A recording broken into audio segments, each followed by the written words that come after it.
I was talking to my mom today, and we were talking about how oftentimes black men won't give you a dime, but will give a white woman everything he got in his pocket, his wallet, checking account, inheritance from his family.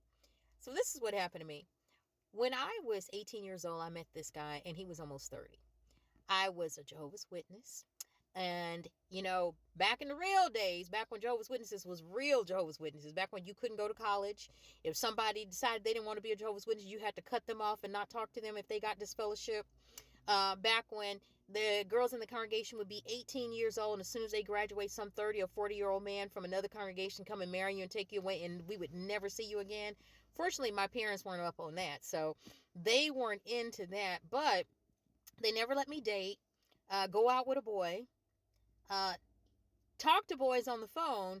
And then I got 18, went to college, and some old ass man that was in law school, that had lived his life, been in the military, played football, did everything else, came to, I was a freshman, AKA, and I was the youngest one, and he came to an event, and I think he just looked for the one that would be, because there certainly were AKAs that were older than me and prettier than me, but I don't think any of them were as naive as me.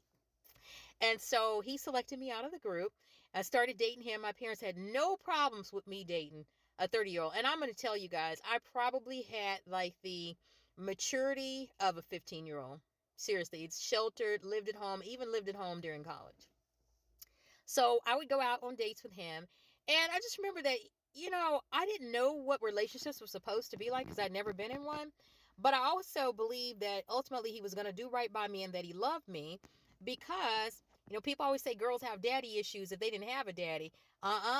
Those of us that had really good daddies, that were good providers, that loved us and treated us like princesses, and then never taught us that most men are not like them, we are the ones with the daddy issues. So I'm dating him, and the whole while I'm dating him, I'm thinking he's going to get better. He was verbally abusive. He was controlling. And I just think about, when I before I started dating him, I had a 4.0. I was on the dean's list. But after I started dating him, I was barely passing my classes, dropping classes. Once I dropped a whole semester because, even though he's in law school and he knows knows that I'm a freshman, I started thinking about this. He never asked me, like, where are your assignments, where are your books? When I went over to his apartment, I never studied. He'd be there studying his law books, but I would be there, watching him, watching TV, cooking, cleaning, hanging out, and him pressuring me to have sex because I was a virgin. And when I think about it now, I realize that he didn't even like me. He just wanted to use me. And I was cute. I was young. I was the campus queen. I was the freshman AKA. And, so I really had it going on, but he didn't like me as a person. So we dated while I was in undergrad.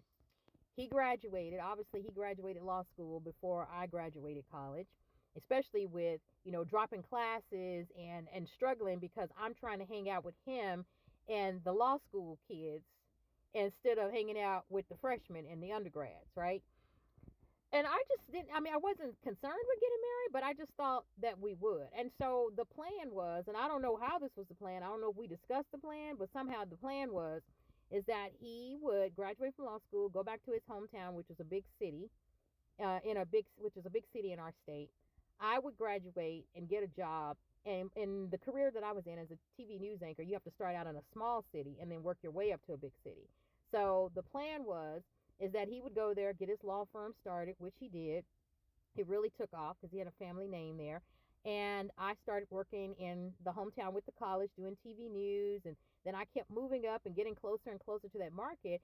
And the idea is that when I got to that market, then we were going to get married.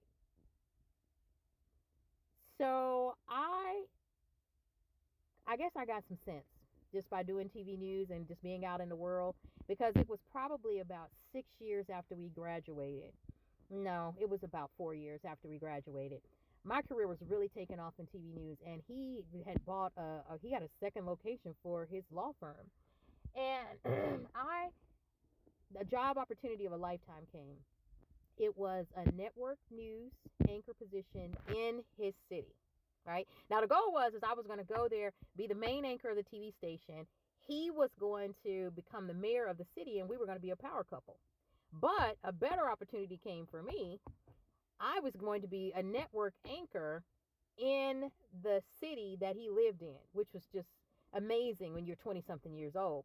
So I went to the interview, I was offered the job, and I was so excited about it. So they flew me in that morning, and I was so excited because he was coming to pick me up.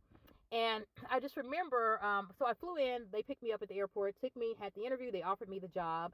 And, I told them, let me think about it. And I was so excited. And I remember he came driving up and he had one of those Eddie Bauer, uh,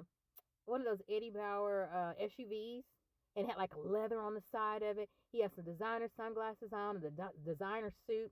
And I remember waiting for him to come pick me up at the station. And at those times, we didn't have cell phones. So I called the TV station and told him, hey, come and pick me up. And I couldn't wait to tell him the news. And as he was driving up, I remember just looking at him. I was like, oh, my God, that's my future husband. And he was gorgeous. I mean, he looked so good. And I was so proud for him to drive up to the TV station, right? So he drives up to the TV station. And mind you, I hadn't seen him because he would never come and visit me. He'd always say he was going to. He would never come and visit me. So the whole, relationship was via phone. But again, remember, I'm the Shelter Jehovah's Witness girl, and I'm just thinking, not trying to date anybody. I'm just sitting on a shelf because I know that we got a plan. I'm working toward the plan. This Negro drives up, and I'm thinking he's going to get out the car, and everybody's going to see him coming to open up the door for me. And he just pulls up and rolls down his windows like, you ready? What a real salty attitude. And I was just real confused because I was like, okay, well, first of all, you ain't seen me in a very long time, and I'm here. And I'm thinking that he was going to be, excited to see me, jump out and kiss me and be like, how did the job interview go? But instead, I had to open up the car and I got in the car. So I'm driving and I'm like, hey, like that. And he's like, hi, yeah, I got to get back to the office and but I'll take you to go get something to eat, right? And then we passed by. He wanted to eat at a restaurant. It was Red Lobster. And I remember he had said we were going to Red Lobster, but he passed the Red Lobster that was in the area where his law office was and went all the way across town. So we're all the way across town at Red Lobster. And, and it seems like he's just trying to eat real fast, like he's trying to hide something. And so I'm just kind of like, huh. And he still hasn't asked me, how did this job interview go? I remember he criticized about the way that I ate something. And is that, you going to eat that like that? Or you going to, I don't remember what it was. But then we get in the car, and I had to go to the airport that day to go back. I wasn't spending the night. And he's like, what time you need to be at the airport? I'm going to have to drop you off a little early. Just really nasty with me, and I'm just trying to figure out what's going on, right? And so I'm sitting there, and I just look at him. I was like, are you okay? And he says, yeah. Well, my mom said, you just going to move here and make me marry you. And I just looked at him. I was like, oh. And he's like, so he stopped to get some gas, right? He goes, I had to get some gas. Just being salty in there. Y'all know what I did?